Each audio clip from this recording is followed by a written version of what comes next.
ఇలా బంధువు Ramamurthy world teacher YouTube ప్రేక్షకులకి నమస్సుమాన్యులు. I am not world teacher.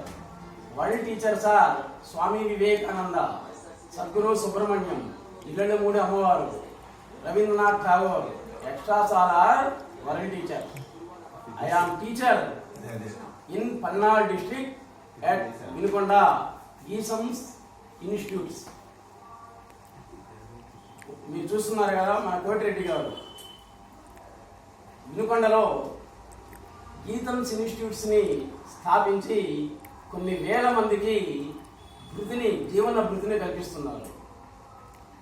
కాబట్టి ఒక వృక్షం అనేటువంటిది బాగా అది అభివృద్ధి చెంది శాఖోపశాఖగా విస్తరించినప్పుడే దాని కింద ఎన్నో పక్షులు, మానవులు అందరూ కూడా సేరదీరుతారు. కాబట్టి ఈ విధంగా పరోపకారమే ప్రమాణంగా తీసుకొని ఈ వయసులో కూడా కోటిరెడ్డి గారు చూస్తున్నారు కదా, ఎంతో ఒక రకంగా ప్రజాసేవ చేస్తున్నట్టే. ఎంతో మంది విద్యార్థులు ఈ గీతమ్స్ ఇన్స్టిట్యూట్లో చదువుకున్నటువంటి పిల్లలు ఎంతో మంది విదేశాలలో కూడా స్థిరపడ్డారు. సాఫ్ట్వేర్లుగా, హార్డ్వేర్లుగా, వ్యాపారస్తులుగా కూడా స్థిరపడ్డారు. ఇంకా కొంతమంది పిల్లలు ఇంటర్మీడియట్ కాగానే టీటీసీ చేసి ప్రభుత్వ ఉద్యోగాల్లో కూడా స్థిరపడ్డారు.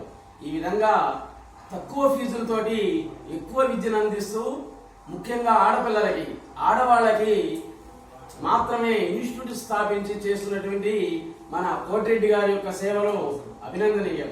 కాబట్టి అందరూ కూడా నియోజకవర్గంలో ఉండేటువంటి ఆ ప్రజలందరూ కూడా కోటిరెడ్డి గారిని, గీతమ్స్ ఇన్స్టిట్యూట్స్ని ఆదరిస్తారని మన ఛానల్ తరఫున కోరుకుంటున్నాం. పరోపకారాయ ఫలంతి వృక్షాః, పరోపకారాయ వహంతి నద్యః, పరోపకారాయ దుహంతి గావః, పరోపకారార్థమిదం శరీరం. కోటిరెడ్డి గారు కేవలం పరోపకారం కోసమే భగవంతుడు రెడ్డి గారి రూపంలో జన్మించారు. కేవలం ఆయనకేంటి ఈ వయసులో మనశ్శాంతి ఏంటి అంటే 10 మందికి అన్నం పెట్టడం అంతే. నా వల్ల ఎంతమంది బాగుపడ్డారు అది ఒక్కటే. కాబట్టి ఆ ఒక్కటి మాత్రమే ఆయన్ని మనశ్శాంతిగా ఉంటుంది. కాబట్టి గురువుగారు ఆయురారోగ్యాలతో మనశ్శాంతితో వర్తిల్లాలని మన ఇన్స్టిట్యూట్ తరఫున, మన ఛానల్ తరఫున కోరుకుంటున్నా. నెక్స్ట్ ఎపిసోడ్లో మళ్ళీ కలుద్దాం. నమస్తే.